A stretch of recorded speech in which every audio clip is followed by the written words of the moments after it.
John, you must be sick of me right now, so I apologise for that. 3 times in the space of a week is more than my wife sees me, if I'm being honest. But I find this season astounding. The fact that you are playing the maximum amount of games possible for Liverpool Football Club. It's an outstanding achievement. Do you believe now that the belief within the squad is the strongest that it's ever been? Because in previous years you've won the Champions League, you've won the Premier League, but here you are in May, you've got 2 trophies. Yeah, I think the belief has been there for a long period of time, but the consistency this season's been incredible, definitely. And like you said, we've given ourselves the opportunity to be in all competitions right until the very end, and that's what we wanted at the start of the season. So you've got to give massive credit to the boys. You know, they've been incredible. The focus, the mentality every single week, or every few days really, has been top draw. So yeah, hopefully we can just continue that right until the end of the season, and see where we're at. Do you feel it's almost proving the doubters wrong for last season because of all the injuries you had at the club? It would have been a struggle for any team to try to be competitive as you were the season before that, because you look where you are now again.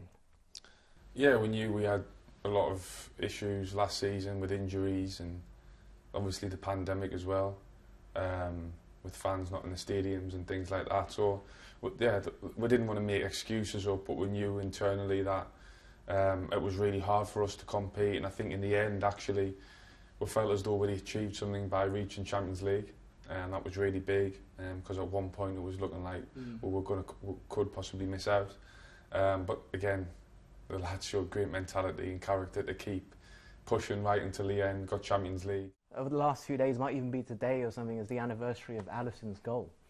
Just think what a defining moment that was in the season last year, obviously. It's those little moments, I guess, in a season, the long-term consequences of that. Yeah, it's crazy, really, to think of it. It was an incredible header. But Ali has been a huge part of the success over the last few years since he's come to the club. He's been incredible, so he's certainly played his part at both ends.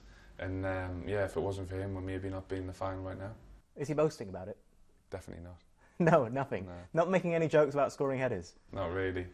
He obviously enjoyed it at the time, but Ali's a great character, really calm and just really relaxed.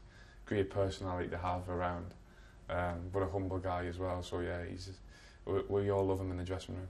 Yeah, you know, I'm looking at when he joined the club, how quickly he adapted to playing, not just for Liverpool, but playing in England. I look at Van Dijk, I know he was obviously already playing in Britain beforehand, but he's adapted so fast. Then I look at Jota, he's come in, and now Diaz. What is it about Liverpool that sees players adapt so quickly? Because there are some other clubs with high-profile players who maybe take a year or 2 to settle in. Doesn't seem to be the case here.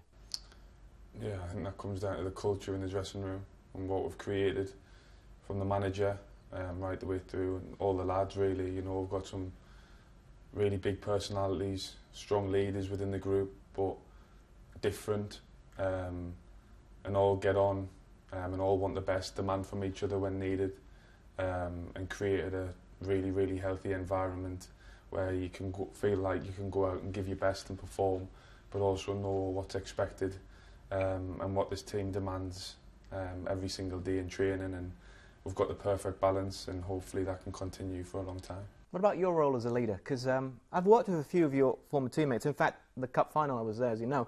Neda Manoa was sitting basically next to me. He was just directly behind me. We talked about you. And I asked him, I said, was Jordan always that vocal? Because we could hear you where we were, I'll be honest.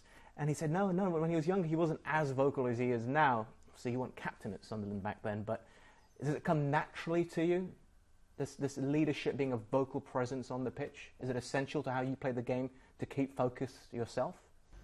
At times, yeah, I think it is quite natural. I mean, even when I was younger, yeah, I probably wasn't as vocal, but I still had my moments, because it means so much. You know, football to us, my whole life has meant everything. So I'm very passionate, and yeah, I like to voice my opinion when it's needed.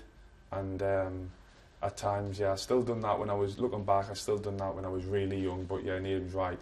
I wouldn't have been consistently as vocal. But I think you grow in confidence. You know, you grow as a person. You grow as a leader. You learn from people around you. And I've worked with some incredible people and teammates and managers as well.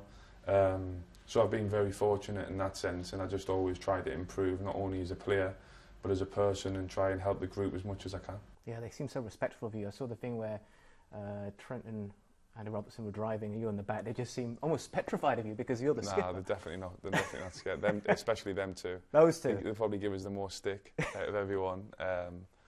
But nah, yeah, a fantastic dressing room. And like you say, when the players come in, I think they feel at ease to settle so quickly and go and perform. You know, I look at Luis, who's come in, and it's been incredible since he's come into the team. Doesn't really speak much English, but still gets to communicate in different ways with the lads, which I really like. He's always positive and happy, and a really good lad, and he's made a huge difference this season.